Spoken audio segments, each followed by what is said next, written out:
Hi guys, it's me Crystal, and this is the last Top 5 Wednesday video of April, and this week's prompt is Underhyped stars, which are books that you wish more people in the community knew about, and I thought this was really interesting because I already wanted to make a video this month recommending books that you may not have heard about, and so I was like, this prompt is perfect for this. So per usual, I will link the Goodreads group in the description in case you want to check out the group, and let's just get into talking about the books. So the first one I wanted to talk about is Slasher Girls and Monster Boys. This is a YA horror anthology, and this is one of my favorite multi-author anthologies. So if memory is serving me correctly, this is an anthology of stories that are either inspired by or are retellings of like classic horror stories, and some of them are pretty obscure, and I hadn't heard of most of them. So I gave this 5 stars. So obviously I loved it. I thought it was fantastic. I didn't love every single story in the anthology. I think there were a couple that I was like, I'm not sure about that. But the vast majority of them, I thought they were absolutely amazing. They were dark. They were fun.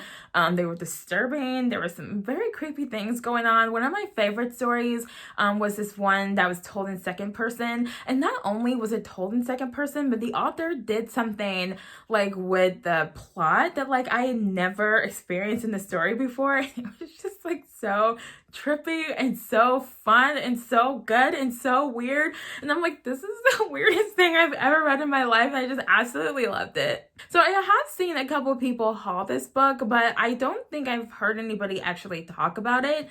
And then not only do I feel like anthologies need more love in general, I don't feel like a lot of people, at least not the videos I watch, I don't see a lot of people reading anthologies, whether single author anthologies or multi-author anthologies, but I would love to see more people talking about some of these anthologies, because not only, do you get like something that's super fun to read, especially if you're like a seasonal reader where you want to read like books like this, like in the fall or something, but it's also a really good way to like, read something by an author that maybe you've never read anything by them before. And it's a good way to like get a taste of like their writing style, and maybe you'll find like a new favorite author or something. And yeah, like with all anthologies, you have like a mixed bag, and some things are like psychologically dark and some things are kind of gory. And it was just like so fun. So the next book I want to talk about is Grace and Fury by Tracy Banghart. And this is a YA dystopian set sometime in the future after an apocalyptic flood event. And so the way the society is set up is that the leader, I'm just gonna call him a king. I don't think he's called a king. I don't remember. But the leader of this world chooses like 3 or 4 new wives every single year. He doesn't give up the ones he already has. He just adds new ones, and they're called graces, and they are supposed to be like the perfect example of what a woman should be, very demure and obedient. And yes, every year he picks 3 or 4 new graces to add to his harem of graces, and it's like greedy much. So this year, however, he isn't choosing 3 or 4 new graces. His son, his oldest son, because he has 2 sons, his oldest son, who is the heir to the throne, he is choosing his first round of graces instead. So we follow these 2 girls, and the first one has been training most of her life to be a grace, and the second one is basically preparing to be her handmaiden. And she has also been sneaking lessons from their brother under the cover of night, and so he has taught her to read, which is a big no-no. But when they get to the palace, the sister who has been preparing her whole life to be chosen, she isn't chosen. The heir to the throne chooses her sister instead. And I just thought this was really, really fun. I don't quite remember what I rated this. I think if I could have given it half stars, I would have given it 4.5. So there's a chance I rounded up and gave this 5 because it was like really, really fun. I mean, like there were a few places where I thought it was like a little predictable, but it wasn't predictable in a way that was like boring. It was like predictable in the way it was like, oh good, I'm right. And there were also some other things I didn't predict. So we get to the end, and then there's like this thing that happens. And I was just like, oh no, now I have to read the second one. There's only 2 books. I have it, but I haven't read it yet. It's really funny because the way the story ends, it left me like really worried. for someone. And so when I got the sequel, I just read far enough to know if that person was okay or not. And I was like, okay, I can breathe. I'll read it later. And now it's been like a couple years and I still haven't read it. I need to read it anyway. I thought this was really fun, and I really liked how like each of the sisters were like put in a role that she was like not only super unprepared for, but she was put in a role that she thought she couldn't handle. And it offered like a really good opportunity for growth. And I thought both the sisters were very likable, and I enjoyed following them around as, you know, they were forced to change and grow and fight. I just thought it was really good. So the next book I want to talk about is Unlocked by Margot Kelly. And I'm pretty sure I mentioned this before because this is one of my favorite YA books. And this is a dark contemporary with elements of mysticism and supernatural elements. And it is so good. So I just want to read you this thing on the back because it just perfectly like explains kind of like what to expect if you read this book. And so it goes, Hannah caused a car wreck that killed her friend, and if the guilt isn't enough, now she's sure she's going crazy. Eerie things keep happening, but are they real? When Hannah gets a glimpse of the truth, it may be even stranger than her imagination and far more dangerous.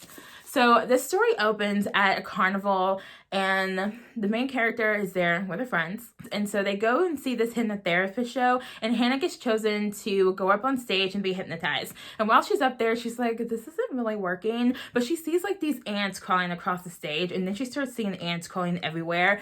And that car wreck scene was so horrifying. So there's a number of reasons why I love this book. Obviously, I gave this 5 stars. I thought it was fantastic. So I thought the author did a really good job of walking us through the different stages of Hannah's grief and how she's coping and how her friends are coping in a way that's realistic without like dragging the story down. And there's a romance in here that I just thought was a very, very sweet and heartwarming and also realistic. But yes, there are some things that happen in this book that are very disturbing. And it was a ride. It was a ride. It was really fun, but it was also like dark and like disturbing, and like it was just so good. And of course, the whole time I'm reading, I'm trying to figure out what's going on, right? You're like, is she losing her mind? You know, did something happen while she was up on that stage with that hypnotherapist? And oh my gosh, it was just like, I did not expect, you know, like what happened in the story to happen. And so like, yeah, it was very unexpected and it was just so well done. It was so good. It was so good. And I want everybody to read this book. I know, like, dark contemporary books are not everybody's thing, but, like, I'm telling you, if you like supernatural books, if you like dark contemporary books, this book is really good. So the next book I want to talk about is The Lost Causes of Bleak Creek by Rhett McLaughlin and Leek Neal. And they are YouTubers, and they run the channel Good Mythical Morning.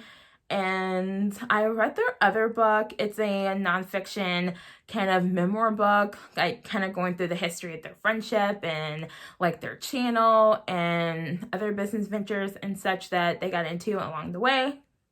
And it was really good. So when I saw that they were writing a fiction horror book, I was like, okay, I'll bite. Like, okay.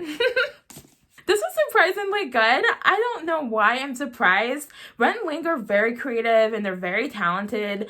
And I guess I wasn't expecting them to like be able to write a fiction book, but I thought they did a really good job. So this is about, there are these two kids. It's the summer before high school. So there's 3 point of views.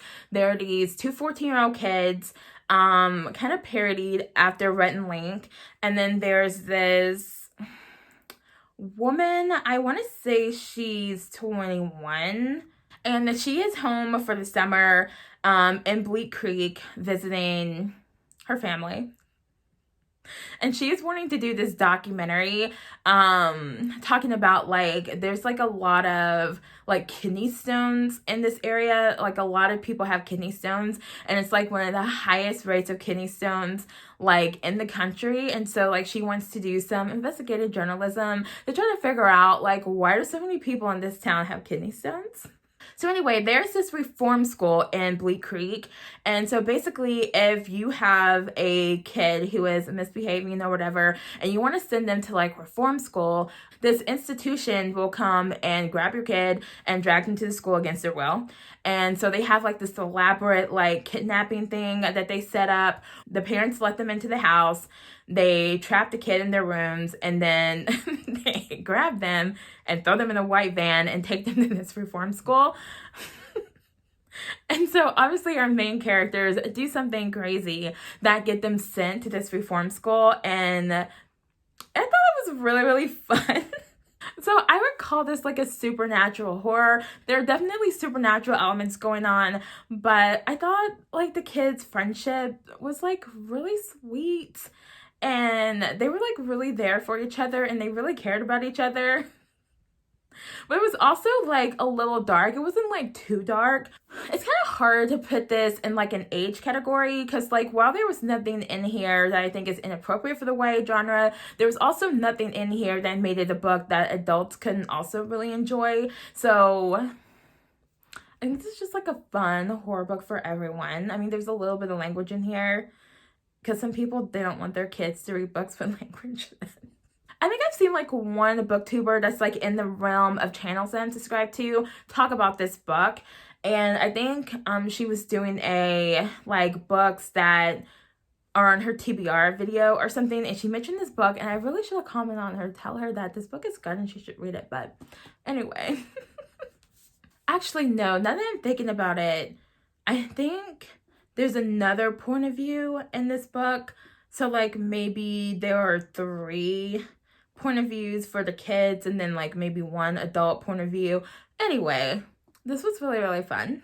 And I haven't heard anybody talk about this book, and they're YouTubers. And so you think somebody somewhere would talk about this book, but I haven't seen anybody talk about it. And I thought it was really good. And I had low expectations for it, but it was good. I think more people should read this book. The last book I want to talk about is another anthology, and I did not plan this, but I realized when I sat down to film that I was starting the video with an anthology and ending the video with an anthology.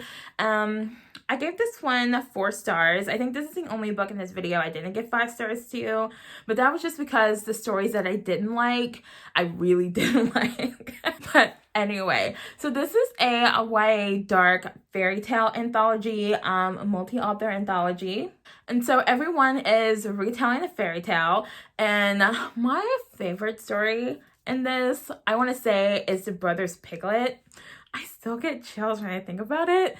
It was so unexpected. Like, it was not, like, I don't know what I thought going into that book. Like, you have this book, you know, that's a 3 Little Pigs retelling. I didn't really know what to expect, but oh my gosh, it was dark, and it was just like sad. But it was so good. Oh my gosh, it was so good. It was so good. So there were several stories in here that I just thought were so fun and so good. There was one story in here that was like really, really dark. And the whole time I'm reading it, and I was familiar with the story that she is retelling too. And I was like crossing my fingers that the author like wouldn't cross the line, and she did. And I'm still so disturbed by it. But anyway, I thought this was really good, especially if you like fairy tales and you like fairy tale retellings, and these are all short stories. And I want to say the first one in here is a Bluebeard retelling, and I just thought it was really, really fun, especially when I got to the end.